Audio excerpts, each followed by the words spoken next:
Madame, Monsieur, chers amis, comme tous les Français, vous êtes attachés à la liberté et tout particulièrement à la liberté d'expression. Cette liberté essentielle constitue même la marque de l'esprit français. Pourtant, de plus en plus, sous l'influence d'Emmanuel Macron, qui aspire décidément à tout contrôler, se met en place dans notre pays une restriction progressive de la liberté d'expression. Il y a quelques mois, c'était la loi sur les prétendues fake news qui a vu le gouvernement instaurer des procédures expéditives contre les candidats aux élections qui se référeraient à des informations réputées inexactes, mais une information que le système déclare inexacte, c'est souvent une vérité qui éclatera demain. Vous voyez l'affaire Cahuzac et tant d'autres. Cette restriction de l'expression des citoyens, c'est aussi la suppression dans certaines procédures d'urbanisme des enquêtes publiques qui permettaient jusqu'ici aux riverains de faire valoir leur point de vue.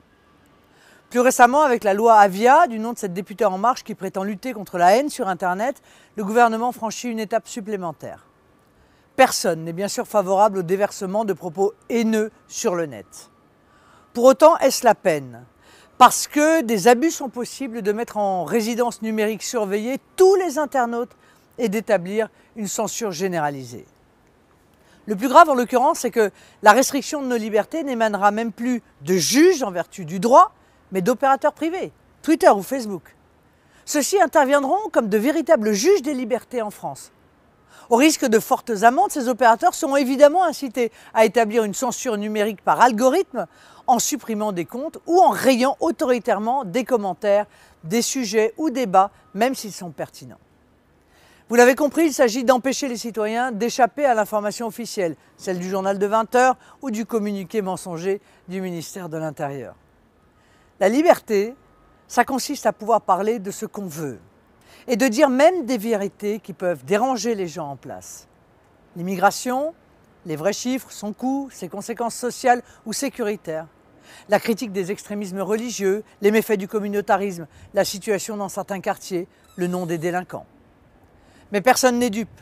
Ce dispositif liberticide vise aussi à empêcher que ne sortent les révélations sur le système, sur ses pratiques, ses abus, ses petits arrangements comme dans l'affaire Benalla. Les Gilets jaunes ont pu mesurer la puissance des mensonges d'État dont ils ont été les victimes. Internet, qui était un espace de liberté, commence à voir poindre la police de la pensée. Si nous n'y prenons garde, elle finira, comme en Chine ou en Iran, par restreindre les capacités des citoyens de s'exprimer. Elle finira par étouffer les voix libres et indépendantes, si nécessaires à la démocratie et au progrès des idées. La liberté est un droit précieux, mais c'est aussi un droit fragile, car les tentations sont fortes pour les pouvoirs peu sûrs d'eux-mêmes de le remettre en question. La liberté, n'en doutez pas, chers compatriotes, est le premier combat du Rassemblement national. C'est un beau combat. Venez le mener avec nous.